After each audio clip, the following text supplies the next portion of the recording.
What's up everybody, welcome back to Infant Investors. Listen, in today's video we're going to try to get to the bottom of which is better, dollar cost averaging or lump sum investing. This is a question that I get quite often, particularly from new investors trying to understand which is the best way to deploy capital into the market. And ultimately there is pros and cons to both methods, just depending on what your investment style is. So I'm going to talk to you about some historic performances. I'm going to talk to you about some of the pros and cons, and hopefully this is going to help you identify for yourself which method is better. So if you want to know more, please like, comment, subscribe, help the channel get to 5k subscribers so we can get the world of investing out to more people. Follow on Instagram at Infant Investors and Twitter. And listen, first of all, I want to say a big thank you. You know, everyone's been liking the videos because I mentioned about liking the videos for the dividend video and for the portfolio update video, receiving over 250 likes per video. And the last couple of days was the biggest spike I've ever had in subscribers on a per day basis. It's literally shot up. So it does work. It does work. So listen, I really want to try and get 200 likes for this video again.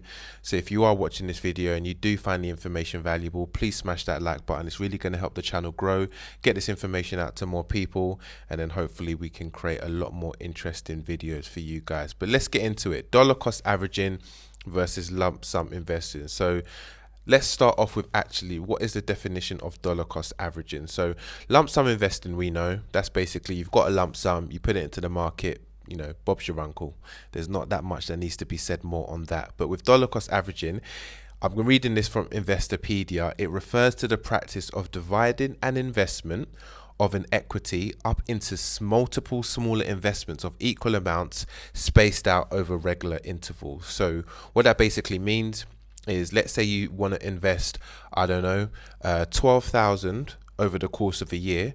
Rather than just put 12,000 straight into the market from day one, what you would do is divide it up into regular intervals of the same amount, so £1,000 per month, and effectively that is dollar cost averaging. So on the first of every month you put £1,000 into the market, no matter whether it's high or low, and that effectively is dollar cost averaging. The goal of dollar cost averaging is to reduce the overall impact of volatility on the price of the target asset, as the price will likely vary each time one of the periodic investments is made. The investment is not as highly subject to volatility. So effectively what this is saying here is that the whole purpose of dollar cost averaging is to reduce the volatility, effectively reduce the risk of any of the stocks that you're basically buying. And so whether it's high or whether it's low, because the price is going to vary on a month by month basis, you're effectively just ignoring that and deploying the capital to the relevant asset. And therefore, if there is some significant volatility, you are, as the averaging word means, averaging that out basically. Dollar cost averaging aims to avoid making the mistake of making one lump sum investment that is poorly timed with regard to asset pricing. So obviously when you invest into the stock market, you're hoping that all of your stocks go up, but it's quite probable that you might invest into a stock, and there's multiple examples of many, you know, big name stocks that this could happen to, where you put your money into a stock and over a 6-month period it drops 10%, it drops 20%, it drops 30%. The goal of dollar cost averaging is to basically reduce your exposure to that.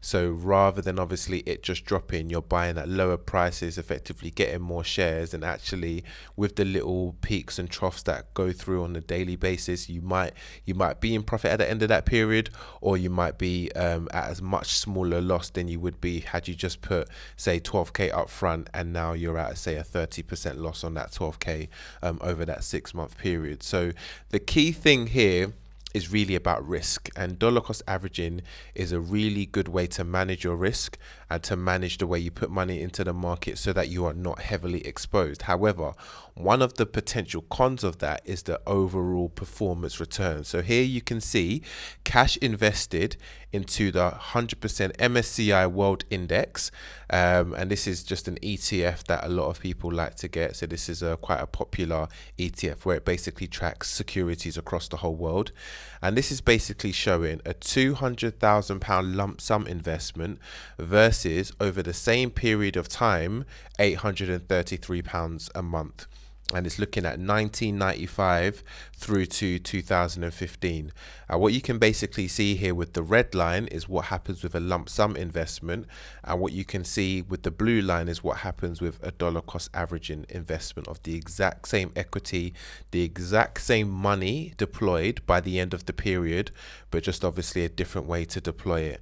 And you can quite clearly see here that the lump sum approach actually in this context is a lot more beneficial for you, because by having more money in there up front, and as the prices have been rising, you've basically got a lot more capital in when obviously the prices are going up. Whereas with the dollar cost averaging approach, what's basically happening is as the prices are rising, you're basically buying more shares at higher prices. So the overall cost of ownership with the lump sum in this context would have been better than the overall cost of ownership with dollar cost averaging, because you would have been buying shares at higher prices. So effectively at the end of the period, you probably would have less shares in the dollar cost averaging approach than the lump sum approach, because obviously you'll be buying more shares at higher prices, which if you're using the same amount would then equate to less shares, but the return would also be slightly more modest. I'm going to give you another example here, which is the S&P 500, and this is again from 1995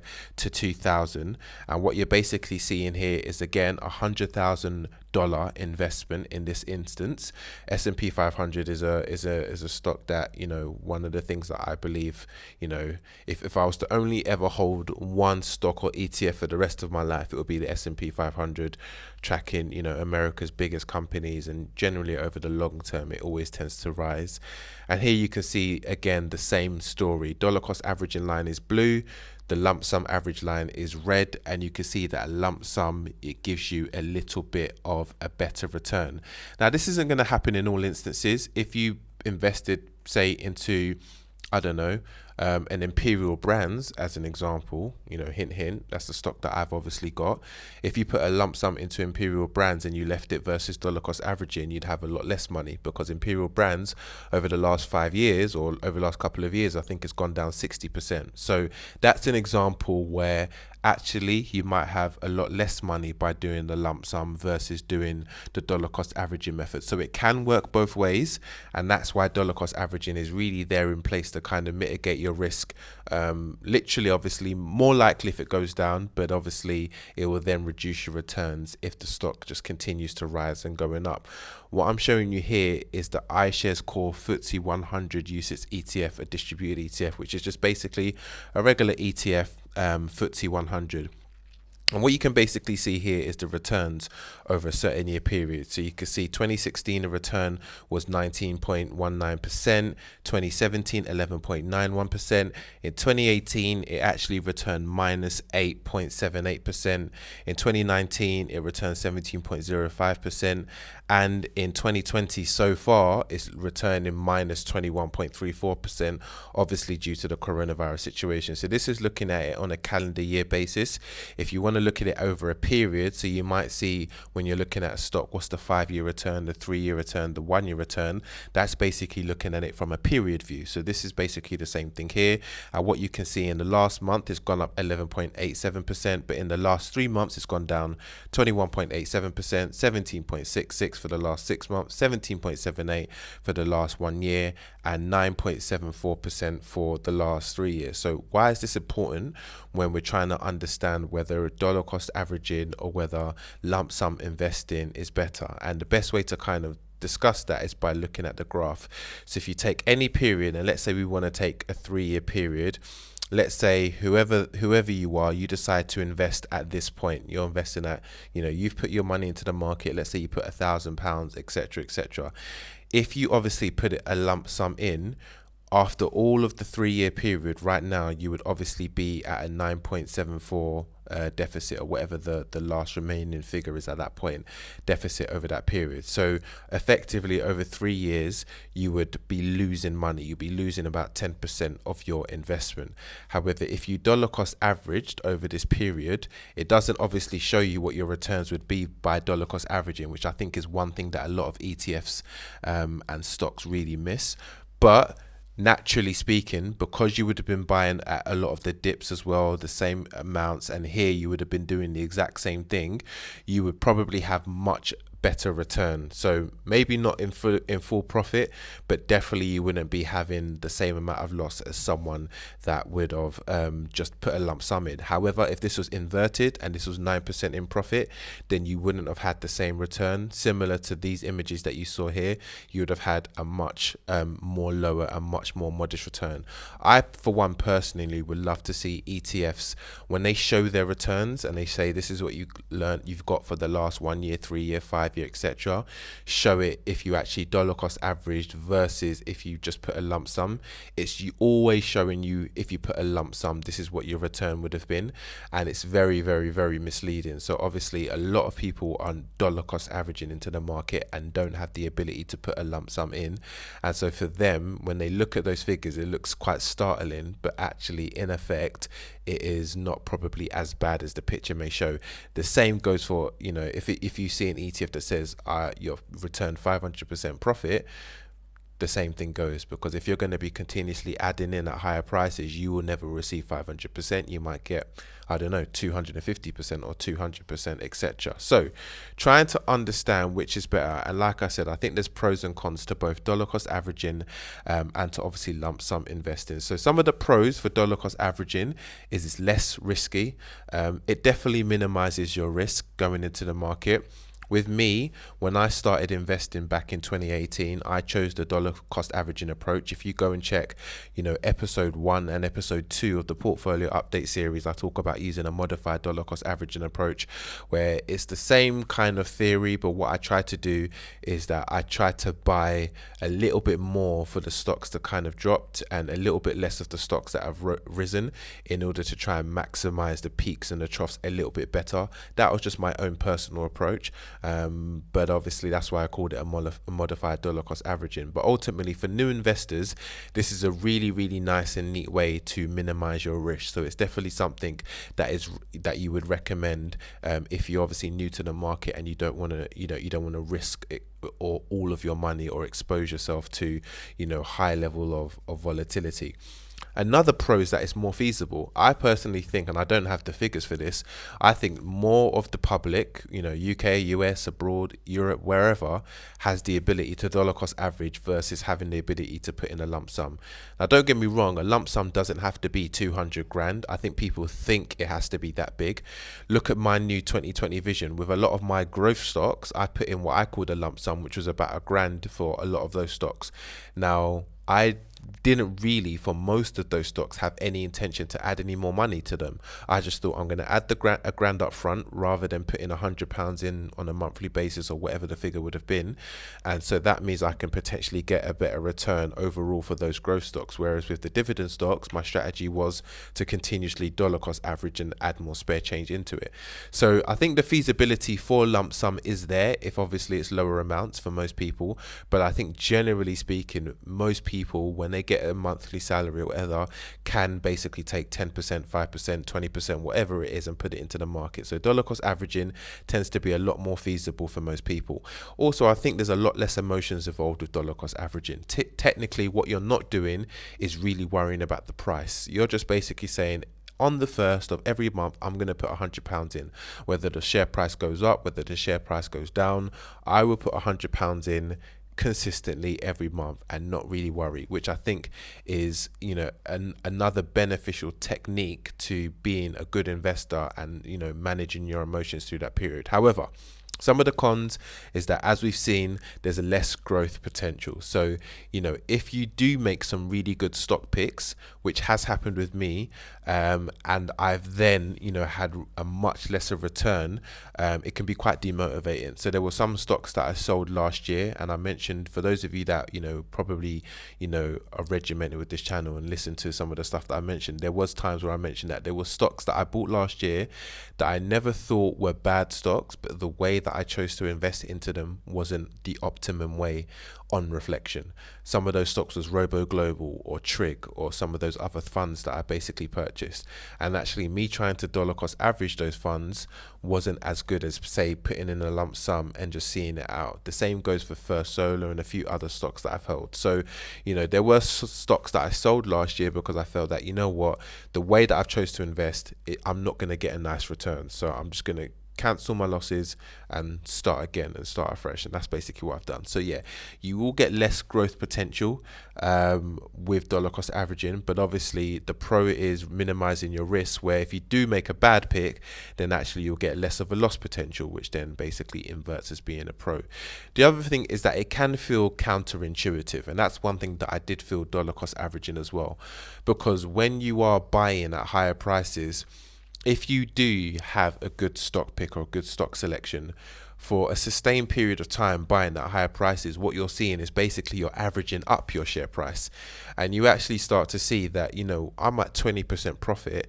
Next month I then buy another 100 shares or whatever it is, I'm now at 15% profit, and then maybe the share price goes down a little bit to 12%, and then you buy again, and then maybe you're at, I don't know, 11% profit, and then maybe the share price rockets up, and then you buy again, and then maybe now you're at 12% profit, or you're down to 9% profit. Like sometimes when it does go up, if it is a good stock pick, that's probably a really bad example, but if it is a good stock pick, then actually it can feel counterintuitive that you're continuously buying at higher prices, and so for some people that might be quite demoralizing or demotivating, so that's something to bear in mind.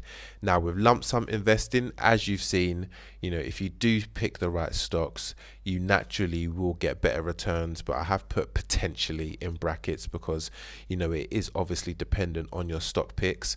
But naturally speaking, if you're getting something like the S&P 500 or the MSCI World, a fund that is a lifetime fund that you're going to hold, if you have 200 up front versus putting 833 a month, more often than not, I would say 9 times out of 10, who knows what's going to happen with this economy now, but 9 times out of 10 over the long term, you will make more money if you put in a lump sum versus if you dollar cost average. That's if that is more important to you. If you dollar cost average, you'll still make a lot of money, you'll still get a good return, it just won't be as good. Some of the cons though for lump sum is obviously it's a lot more risk. You need to really be more diligent at making sure you're making the right stock pick, because obviously if you make the wrong stock pick, then you could be sitting at a 60% loss and thinking half of my investment is wiped out, what do I do? And then it's very hard to average down in that situation. You can make obviously a lot more in terms of bigger losses with lump sum investing, and then you can't average down. So with dollar cost averaging, you can much more easily average down. But if you say put in 100k lump sum, you may not have another 100k spare. So if your investment goes down to say 50k in terms of value after a couple of months, you won't have say another 100k that you could potentially just put in to average the share price down and actually turn it around a little bit.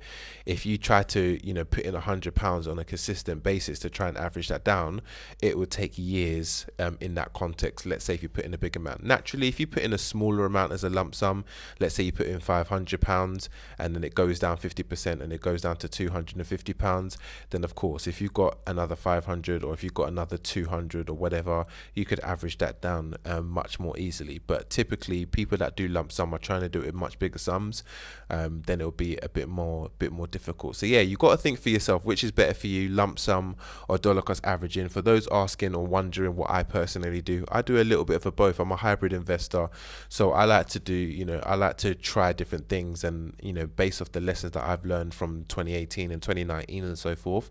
And so one of the things that I've learned is that it really depends on the type of investor you are. So if you are a dividend or you're a value investor, then I think dollar cost averaging works well for some of those types of stocks. But if you do like growth stocks, then actually lump sum investing seems like it's a better option, and that's the option on the road I've taken.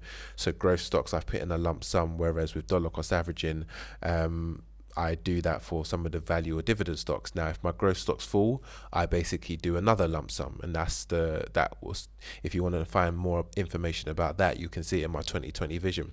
But I think in terms of which to choose, there's 4 key things for me. The first thing is your war chest. How much money have you got at your disposal right now ready to put into the market?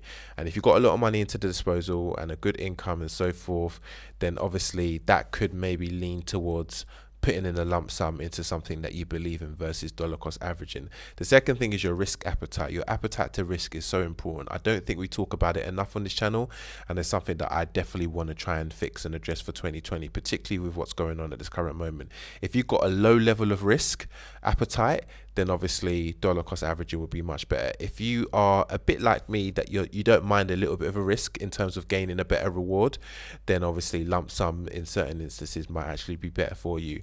It also depends on your goals in terms of the returns you're trying to make. There are a lot of investors out there, they're not trying to make 50, 100% returns, 200% returns.